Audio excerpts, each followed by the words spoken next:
तो पश्चिम एशिया में हालात काफी तेजी से बदल रहे हैं। अमेरिका और ईरान के बीच टकराव अब एक नए और बहुत ही खतरनाक मोड़ पर पहुंच गया है। इस पूरे तनाव के केंद्र में हैं धमकियां, सैन्य शक्ति का प्रदर्शन और एक ऐसा दांव जो पूरे क्षेत्र को अपनी चपेट में ले सकता है। सोचिए, पूरे 20 साल एक भी अमेरिकी फाइटर जेट दुश्मन की गोली से नहीं गिराया गया था।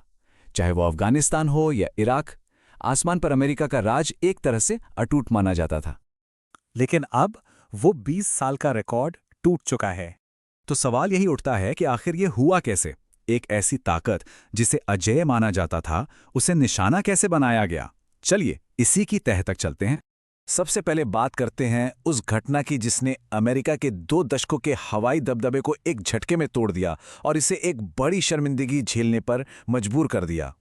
देखिए, ये सिर्फ कुछ विमानों का नुकसान नहीं था। बात हो रही है अमेरिका के सबसे एडवांस्ड F-15 फाइटर जेट की, A-10 अटैक एयरक्राफ्ट की, और तो और आसमान में उड़ने वाले कमांड सेंटर यानी AWACS की। ये अमेरिका के लिए सच में एक बहुत बड़ा झटका था। और इसके ठीक बाद एक रेस शुरू हुई, वक्त के खिलाफ। एक तरफ अमेरिका अपने 2 लापता पायलटों को बचाने के लिए पूरी जान लगा रहा था और दूसरी तरफ ईरान ने ऐलान कर दिया कि जो भी इन पायलटों को पकड़ेगा उसे इनाम मिलेगा। तो ये सिर्फ एक मिलिट्री ऑपरेशन नहीं रहा, बल्कि एक साइकोलॉजिकल वॉरफेयर भी बन गया। अब देखिए, ये जो टकराव हुआ ये अचानक से नहीं हुआ। इसके पीछे हफ्तों से चल रही धमकियों और अल्टीमेटम की एक पूरी कहानी है। ये तनाव असल में कई हफ्तों से बढ़ रहा था। देखिए, 22 मार्च को ट्रंप ने 48 घंटे का अल्टीमेटम दिया, ईरान के पावर प्लांट्स पर हमले की धमकी दी। फिर डेडलाइन को कई बार बढ़ाया भी गया, लेकिन 6 अप्रैल आते आते हॉर्मोस जलडमरू मध्य को खोलने की आखिरी 48 घंटे की मोहलत भी खत्म हो गई। मतलब बातचीत की गुंजाइश लगभग खत्म हो चुकी थी। ट्रंप के ये शब्द, समय खत्म हो रहा है, 48 घंटे पहले उन पर कयामत बर्पा होगी, इसमें कोई शक की गुंजाइश नहीं थी। ये एक सीधी धमकी थी कि अगर मांगे नहीं मानी गई तो अमेरिका एक बहुत बड़ा विनाशकारी हमला करेगा। तो सबसे बड़ा सवाल यही है, आखिर ईरान ने अमेरिका की सबसे एडवांस्ड मिलिट्री टेक्नोलॉजी को मात कैसे दी? मतलब उनके पास ऐसा क्या था कि वो स्टेल्थ जेट्स को भी मार गिरा पाएं जिन्हें अदृश्य माना जाता है? देखिए, अमेरिका की हवाई ताकत का सबसे बड़ा राज है स्टेल्थ टेक्नोलॉजी। ये एक ऐसी तकनीक है जो उनके विमानों को दुश्मन के रडार के लिए लगभग अदृश्य बना देती है। आसान भाषा में कहें तो रडार की तरंगें या तो सोख ली जाती हैं या फिर ऐसे बिखर जाती हैं कि वापस स्टेशन तक पहुंच ही नहीं पाती। लेकिन ऐसा लग रहा है कि ईरान ने इसका एक तोड़ निकाल लिया है। रडार पर निर्भर रहने के बजाय उन्होंने रडार को पूरी तरह से बाईपास कर दिया। उन्होंने इस्तेमाल किया इंफ्रारेड और हीट सीकिंग सेंसर्स का, जो सीधे विमान के इंजन से निकलने वाली गर्मी को पकड़ते हैं।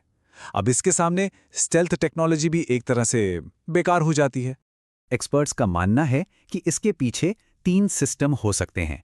पहला, ईरान का अपना नया माजिद एयर डिफेंस सिस्टम। दूसरा, रूस का बना वर्बा। ये एक मैन पोर्टेबल यानी कंधे पर रखकर चलाई जाने वाली हीट सीकिंग मिसाइल है। और तीसरा, चीन का एडवांस्ड लंबी दूरी का HQ-9B मिसाइल सिस्टम। और अब ये लड़ाई सिर्फ मैदान तक ही सीमित नहीं है। अब ये अपने सबसे खतरनाक दौर में पहुंच चुकी है, जहां दांव पर न्यूक्लियर सेफ्टी लगी है। एक और बहुत ही चिंताजनक बात सामने आ रही है। अमेरिकी सरकार ने सैटेलाइट इमेज कंपनियों से कहा है कि वो इस इलाके की तस्वीरें जारी ना करें। अब इसके 2 मतलब हो सकते हैं। या तो अमेरिका अपने नुकसान को दुनिया से छिपाना चाहता है, या फिर वो किसी बहुत बड़े ऑपरेशन की तैयारी कर रहा है जिसे वो सीक्रेट रखना चाहता है। और अब इस तनाव का सबसे खतरनाक पहलू, पिछले 1 महीने के अंदर ईरान के बुशहर न्यूक्लियर पावर प्लांट पर अमेरिका और इजराइल ने 4 बार हमला किया है। और ये वाकई में सबसे डरावनी बात है। बुशहर प्लांट पर ये हमले सिर्फ ईरान के लिए खतरा नहीं है। सोचिए, अगर वहां से कोई रेडियो एक्टिव लीक होता है तो ये पूरे खाड़ी क्षेत्र को, कुवैत, UAE, बहरेन, कतर, सबको अपनी चपेट में ले लेगा। ये एक ऐसी तबाही होगी जिसका असर दशकों तक महसूस किया जाएगा। तो हम आज एक ऐसे मोड़ पर खड़े हैं जहां अल्टीमेटम खत्म हो चुके हैं, जंग की तकनीकें बदल रही हैं और परमाणु तबाही का खतरा सिर पर मंडरा रहा है। तो सवाल यही है, क्या एक नए तरह के युद्ध की शुरुआत कुछ इसी तरह होती है?